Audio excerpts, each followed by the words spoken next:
ഇന്ന് ക്വിക്കായിട്ട് ഉണ്ടാക്കാൻ പറ്റിയ ഒരു ബ്രോസ്റ്റഡ് ചിക്കൻ്റെ റെസിപ്പിയാണ്. ഭയങ്കര സിമ്പിളാണ്. പിന്നെ ടേസ്റ്റിൻ്റെ കാര്യത്തിൽ യാതൊരു കോംപ്രമൈസും ഇല്ല. ഒരു ബൗളിലേക്ക് 1 കപ്പ് മൈദപ്പൊടി, 1 ടീസ്പൂൺ വീതം മുളക് പൊടിയും ചിക്കൻ മസാല, പിന്നെ 1/4 ടീസ്പൂൺ മഞ്ഞൾപ്പൊടി, പെരിഞ്ജീരകപ്പൊടി, ആവശ്യത്തിന് ഉപ്പ്, 1 മുട്ട, ഇതൊക്കെ ചേർത്ത് നന്നായിട്ടൊരു ബാറ്റർ ഉണ്ടാക്കണേ. അതിലേക്ക് കുറച്ച് വെളുത്തുള്ളി പേസ്റ്റും കൂടി ചേർക്കണം. ഇനി നമ്മൾ ഉണ്ടാക്കിയ ബാറ്ററിലേക്ക് ചിക്കൻ ഒന്ന് വരഞ്ഞു കൊടുത്തിട്ട് ഇതുപോലെ ഒന്ന് ഡിപ്പ് ചെയ്ത് വെക്കണം. വെയിറ്റ് ചെയ്യാൻ പറ്റാത്തതുകൊണ്ട് ഞാനിപ്പോൾ ഒരു 15 മിനിറ്റ് വെച്ചതേ ഉള്ളൂ. കുറച്ച് സമയം കൂടുതൽ വെക്കുകയാണെങ്കിൽ നല്ലത്. ഇനി ഒരു പ്ലേറ്റിലേക്ക് 1 കപ്പ് മൈദപ്പൊടി, 1 ടേബിൾ സ്പൂൺ കോൺഫ്ലോർ, പിന്നെ കുരുമുളക് പൊടി, മഞ്ഞൾപ്പൊടി, ചിക്കൻ മസാല, പിന്നെ ഉപ്പ്, ഇതെല്ലാം കുറച്ചായിട്ട് ചേർത്ത് കൊടുത്ത് നന്നായിട്ടൊന്ന് മിക്സ് ചെയ്തെടുക്കാവേ.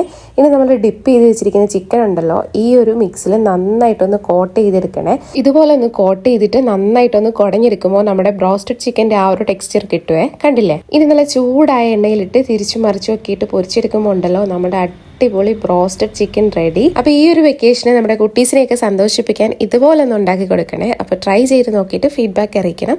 പിന്നെ ഇഷ്ടപ്പെട്ട ഫോളോ ചെയ്യാനും ലൈക്ക് ചെയ്യാനും മറക്കല്ലേ.